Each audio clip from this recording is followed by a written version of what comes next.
은퇴 후 인생을 뒤집는 충격적 지혜. 맹자, 순자, 묵자가 알려주는 인생 역전의 비결. 은퇴 후 삶을 어떻게 살아갈지 고민하는 분들께 이 글을 전해드리고 싶습니다. 많은 사람들이 퇴직을 앞두고 또는 이미 퇴직 후 불안과 걱정 속에 빠집니다. 이제는 젊었을 때와는 다르게 미래에 대한 계획이 확고하지 않으면 흔들리기 쉽기 때문입니다. 이럴 때 우리는 오래된 지혜에서 힌트를 얻을 수 있습니다. 그 중에서도 맹자, 순자, 묵자의 가르침은 오늘날에도 큰 통찰을 줍니다. 그들이 말한 인생의 철학을 통해 은퇴 후 삶을 다시 설계할 수 있는 방법을 생각해 보겠습니다. 1. 맹자의 지혜 내면의 성장을 위한 시간. 맹자는 인간의 본성에 대해 이야기하며 사람은 본래 선하다라고 말했습니다. 즉, 사람은 누구나 내면의 선한 본성을 발전시키며 인생을 더 나은 방향으로 바꿀 수 있다는 것이죠. 은퇴는 우리에게 내면을 성장시킬 절호의 기회입니다. 직장에서 벗어나면서 더 이상 외부의 평가나 성과에 매달리지 않고 스스로의 가치와 행복을 찾을 수 있는 시간이 됩니다. 사례 1. 자기 발견의 시간. 제 친구 중 한 명인 김 씨는 대기업에서 30년간 일하고 은퇴했습니다. 처음에는 막막했죠. 그는 평생 일을 하며 살아왔고 은퇴 후에 자신을 어떻게 정의해야 할지 몰랐습니다. 하지만 맹자의 가르침을 접하고 스스로를 성찰하기 시작했습니다. 매일 명상과 독서를 하며 자신이 진정으로 좋아하는 일이 무엇인지 탐구했고 그 결과 지금은 작은 커뮤니티에서 철학 강의를 진행하며 만족스러운 삶을 살고 있습니다. 내면을 키워가는 과정에서 그는 삶의 진정한 의미를 찾았습니다. 맹자가 말한 사람은 선하다는 것은 단지 남을 돕는 것만을 의미하지 않습니다. 자기 자신을 깊이 들여다보고 그 안에서 성장을 찾아가는 것이 중요하다는 뜻입니다. 은퇴 후에는 외부의 성과보다는 내면을 돌아보고 자신만의 가치를 발견하는 시간이 필요합니다. 2. 순자의 지혜 끊임없는 자기관리. 순자는 인간의 본성은 악하다라는 말로 시작하지만 그는 교육과 수양을 통해 본성을 개선할 수 있다고 주장합니다. 은퇴 후의 삶도 이와 같습니다. 단순히 시간이 흘러가는 대로 내버려 두는 것이 아니라 은퇴 후에도 배움과 자기 관리를 통해 더 나은 삶을 추구해야 한다는 거죠. 사례 2. 배움의 끈을 놓지 않다. 박 씨는 은퇴 후 아무런 계획도 없이 지냈습니다. 처음 몇 달은 편안하게 느껴졌지만 점점 무력감과 공허함이 몰려왔죠. 그러다 그는 순자의 말을 떠올리고 더 늦기 전에 뭔가를 배워야겠다는 생각이 들었습니다. 그래서 박 씨는 새로운 언어를 배우기 시작했습니다. 처음에는 단순한 취미로 시작했지만 점차 자신감이 생기고 새로운 사람들과 교류하며 활력을 찾았습니다. 이제는 지역 커뮤니티에서 언어 교환 모임을 주도하며 인생 2막을 즐기고 있습니다. 순자는 자기 관리를 강조했습니다. 이는 단순히 규율과 습관을 말하는 것이 아닙니다. 계속해서 배우고 성장할 기회를 스스로 만들어 나가는 것이죠. 은퇴 후에는 새로운 도전이 꼭 필요합니다. 배움은 나이를 초월한 행복의 원천입니다. 3. 묵자의 지혜에 절제된 삶의 중요성. 묵자는 모든 사람이 평등하며 자비와 절제가 중요하다고 가르쳤습니다. 은퇴 후에는 특히 절제의 미덕이 중요해집니다. 퇴직 후 수입이 줄어드는 상황에서 무리한 소비는 큰 부담을 줄 수 있기 때문입니다. 하지만 절제는 단순히 돈을 아끼는 것 이상의 의미가 있습니다. 이는 마음의 평온과 균형을 찾는 것을 뜻하기도 합니다. 사례 3. 소박한 행복을 찾은 이 씨. 이 씨는 직장 생활 동안 높은 연봉을 받으며 남부럽지 않은 생활을 했습니다. 그러나 은퇴 후에는 그 생활을 그대로 유지할 수 없었습니다. 처음엔 씁쓸했지만 묵자의 가르침을 떠올리며 절제의 미덕을 실천하기로 마음먹었습니다. 불필요한 소비를 줄이고 작은 농사를 짓기 시작했습니다. 그렇게 소박한 삶을 살면서도 그는 진정한 행복을 느꼈습니다. 이 씨는 오히려 소박한 생활에서 진정한 만족을 찾았고 이제는 물질적 부유함보다 내면의 부유함을 추구하고 있습니다.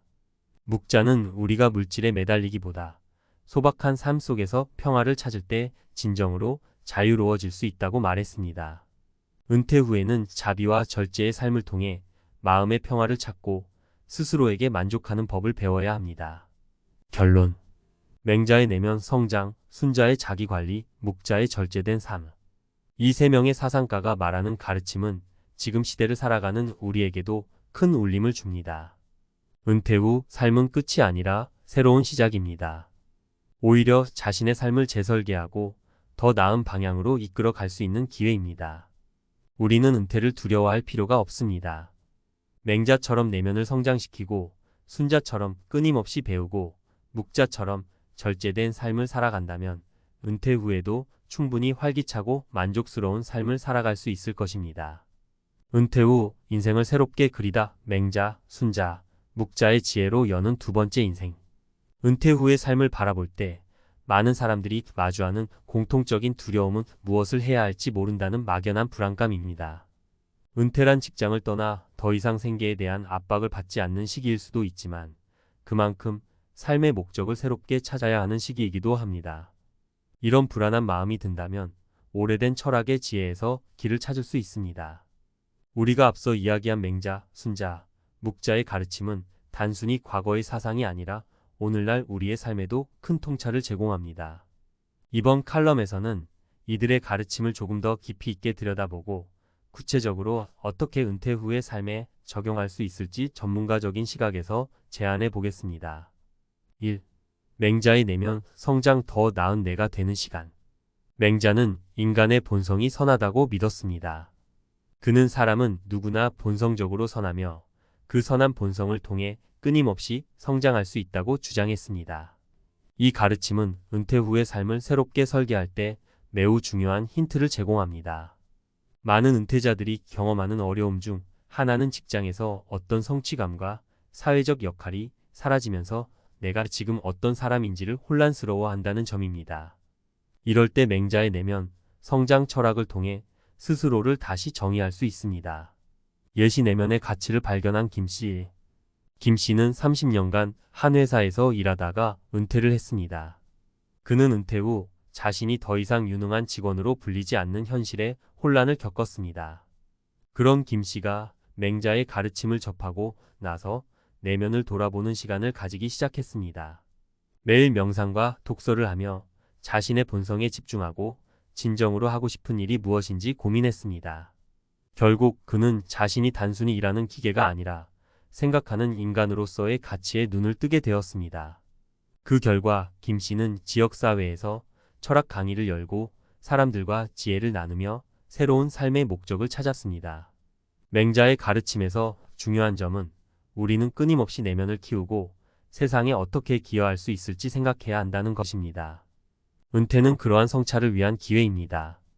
더 이상 외부의 성과나 타인의 평가에 얽매이지 않고 자신의 가치를 발견하고 키워나가는 시간으로 삼아야 합니다.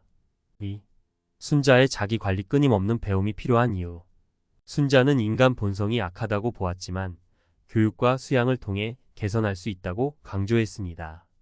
이 말은 은퇴 후 삶에도 매우 유의미합니다. 퇴직 후 사람들은 자칫하면 배움의 끈을 놓고 무기력하게 시간을 보내기 쉽습니다.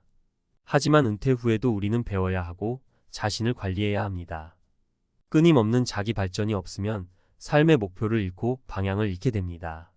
나이와 상관없이 우리는 새로운 것을 배우고 새로운 도전을 해야 합니다. 예시 배움으로 활력을 되찾은 박씨. 박씨는 은퇴 후 처음에는 자유로웠지만 곧 무기력에 빠졌습니다. 어느 날 그는 순자의 철학을 떠올리며 지금 이대로 가면 안 되겠다는 생각이 들었습니다.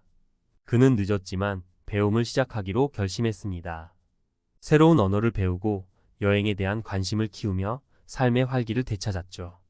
결국 박씨는 여행 중 알게 된 외국인 친구들과 문화 교류를 하며 인생 2막을 더욱 풍요롭게 만들었습니다. 순자가 말한 자기 관리란 단순한 육체적 관리만이 아닙니다. 우리의 마음과 지식 또한 끊임없이 발전해야 합니다. 나이가 들수록 새로운 도전을 두려워하는 경향이 있지만 오히려 나이 들면서 배우는 것에서 얻는 만족감은 더욱 큽니다. 은퇴 후에는 새로운 취미나 기술을 배워보는 것이 좋습니다.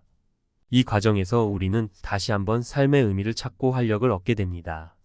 3. 묵자의 절제. 물질적 풍요보다 중요한 것. 묵자는 절제와 자비를 강조하며 인간의 삶에서 지나친 욕심이 결국 고통을 부른다고 경고했습니다. 이는 은퇴 후 삶에서도 중요한 교훈입니다. 직장 생활을 하며 누렸던 물질적 풍요를 계속 유지하려고 한다면 그에 따른 스트레스와 부담은 은퇴 후의 삶을 무겁게 만들 수 있습니다. 따라서 묵자의 가르침처럼 우리는 필요 이상의 것을 추구하기보다는 절제된 삶을 살아야 합니다. 이는 단순히 돈을 아끼는 것이 아니라 마음의 평화를 찾고 본질적인 행복을 추구하는 삶의 방식입니다. 예시 소박한 삶에서 행복을 찾은 이 씨. 이 씨는 대기업에서 은퇴 후 더 이상 높은 수입을 기대할 수 없다는 사실에 좌절했습니다. 하지만 묵자의 가르침을 되새기며 절제된 삶을 선택했고 작은 농사를 시작했습니다. 그가 발견한 것은 물질적으로 풍요롭지 않아도 스스로 자급자족하며 살아가는 데서 오는 만족감이었습니다. 그는 이제 물질에 대한 욕심을 버리고 자연과 함께 소박하게 살아가며 오히려 더 깊은 행복을 느끼고 있습니다. 묵자는 우리가 물질적 풍요에 집착하는 대신 자신의 마음을 가꾸고 소박하게 살 때 진정한 평화를 찾을 수 있다고 말했습니다. 은퇴 후에는 더 이상 과거의 소비 패턴을 유지하기보다는 새로운 방식으로 삶을 디자인해야 합니다. 절제와 자비, 그리고 평화로운 마음을 가지면 은퇴 후에도 충분히 행복한 삶을 누릴 수 있습니다. 결론 은퇴 후 삶, 지혜로 새롭게 열다. 맹자의 내면 성장, 순자의 끊임없는 배움, 묵자의 절제된 삶. 이 세 가지 철학적 가르침은 단순히 옛 시대의 지혜가 아닙니다. 이는 오늘날 우리에게 은퇴 후의 삶을 새롭게 바라보는 안목을 제공합니다. 은퇴는 더 이상 끝이 아닌 새로운 출발점입니다. 맹자의 지혜로 내면을 성장시키고 순자의 가르침으로 배움을 이어가며 묵자의 철학으로 절제된 삶을 추구한다면 은퇴 후에도 인생을 풍요롭게 만들 수 있습니다. 우리는 은퇴 후에도 끊임없이 자신을 발전시키고 내면의 평화를 추구하며 스스로의 가치를 발견하는 과정을 지속해야 합니다. 이것이 바로 은퇴 후 진정한 행복을 찾는 길입니다. 이 세 명의 사상가가 전해주는 지혜는 그저 과거의 이야기가 아닌 우리 모두에게 필요한 인생의 비밀입니다. 은퇴 후에도 이 지혜들을 마음에 새기고 새로운 도전과 배움을 통해 더 나은 삶을 만들어 보시길 바랍니다. 은퇴 후에도 인생은 계속됩니다. 그 길을 맹자, 순자, 묵자가 제시한 지혜로 새롭게 그려나가 보세요.